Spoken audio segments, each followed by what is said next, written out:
You ever see karma work so fast, it leaves tire tracks? Picture this. Karen's gleaming white luxury SUV, pride of the Green Meadows HOA, half buried in a trench of good, honest Nebraska mud, the board member's sticker hanging by a thread.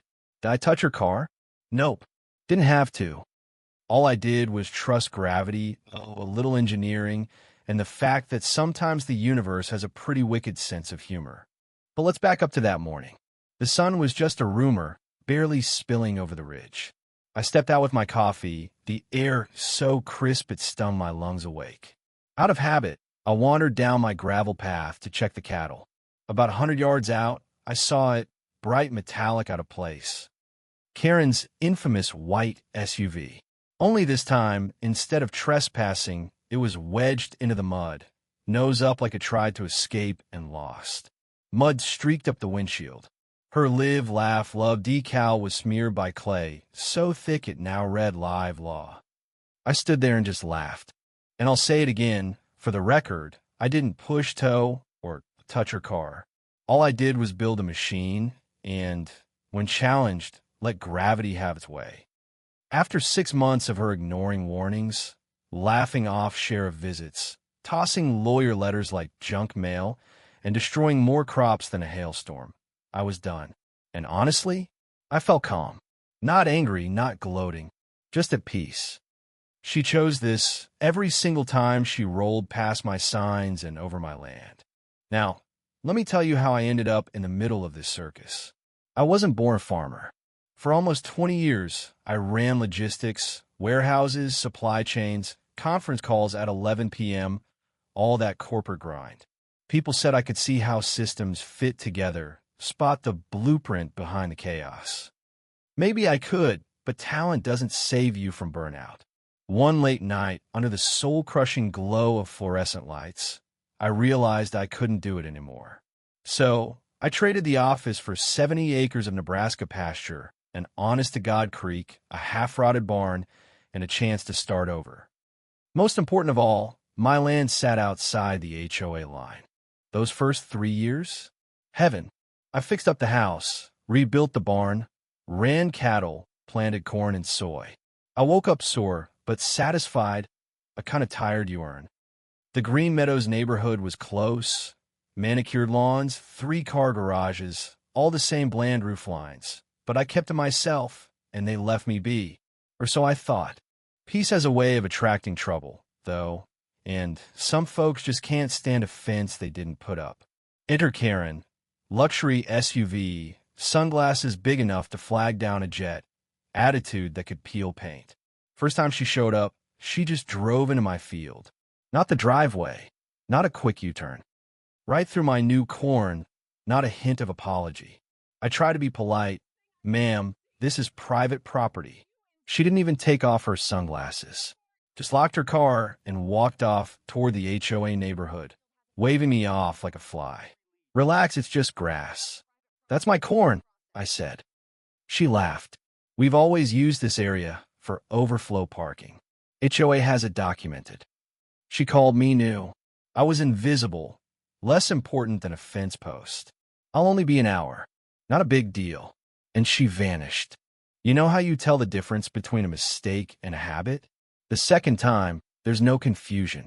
2 days later, there she was again. Same route, deeper tracks, not a care in the world. She parked, strutted away, and left me with bent corn and hard-packed ruts. The third time, she roared into my field like she was running from the law, windows down, music blasting, honking like she wanted the world to notice. And after that, it wasn't just her. Her friends caught on, SUVs, minivans, soccer moms waving like I was the parking attendant. They weren't using my land, they were claiming it. I tried a nice way first. Signs big, bold, reflective, no parking. Private property. Trespassers will be prosecuted. She drove past them like they were yard sale junk. I added more. Nothing. Lawyer letters? Ignored, shredded and tossed in my field. Sheriff visits? Karen spun wild stories, claimed I threatened her, blocked her in, scared her for her life. Sheriff Morrison, bless him, knew the score. Trail cams don't lie. But Karen didn't care. This is HOA overflow, she said. You can't put signs anywhere you want. She brandished a fake map, pink highlighter lines, community access zone scrawled in Sharpie, the HOA logo pasted on like a third grader's project. She emailed, she called, she lied and bullied and played the victim. And still, she kept coming. Even her dog, some shaky designer thing, got in on it, spooking my cattle so bad a heifer twisted her leg. I told her, she laughed in my face, maybe you should train your cows to be less dramatic. The day that same heifer miscarried, after Karen blared through the field and scared her half to death, something inside me snapped. It wasn't about property lines anymore. It was about harm, real harm, to living things that never asked for this. Talking didn't work. Law didn't work. Karen believed consequences were for other people. So I got creative. I called my lawyer, Jim, laid out the plan. Nothing dangerous, just a tilting platform, gravity-powered, with all the warnings in the world. He cleared it. Legal, as long as it wasn't a trap. So I built it. Reclaimed barn beams, steel hinges, a counterweight hidden in hay bales. Tested it with everything from hay to my old Ford truck. Smooth, safe, not a scratch. Posted warnings everywhere. Danger. Active farm equipment. VIP parking. Authorized personnel only. Filmed it all. Sent the footage to the county and the sheriff. Then I waited. And sure enough, Karen couldn't resist VIP anything. Morning of the fourth day, she barreled onto the platform, sunglasses reflecting the sky, her chin up like she was royalty. I was ready, camera rolling, megaphone in hand.